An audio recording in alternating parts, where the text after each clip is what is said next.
The new KSSA is an integral part of that vision, a journey that has taken me 7 years to bring to life. It is more than a stadium. It is a space for everyone, a place where people can come together to be involved in sports, in culture, in the arts, and in learning. It's designed with people in mind, built for the future, but steeped in the values and traditions we Selangorans hold dear. KSSA sets the stage for a new era of sustainable urban development. The KSSA Park, which is a community hub that forms a major component of the overall KSSA development, will see for the first time the implementation of ecological restoration through nature-based solution.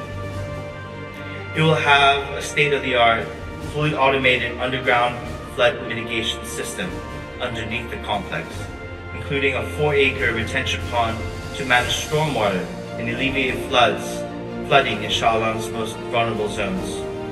Kerajaan negeri komited sepenuhnya dalam merealisasikan aspirasi Duli Yang Teramat Mulia Raja Muda yang mengimpikan pembangunan yang menyeluruh dan berpandangan ke hadapan, namun tetap teguh berakar pada nilai dan semangat rakyat. KSSA bukan sekadar stadium, ia bakal menjadi pusat integrasi sukan, budaya, komuniti, keusahawanan, pemangkin transformasi Shah Alam menjadi destinasi mampan yang membina warisan untuk generasi akan datang. Stadium Shah Alam telah menjadi kebanggaan dan kemegahan Selangor selama lebih 25 tahun. Dan kini tiba masanya untuk mengembalikan kegemilangannya.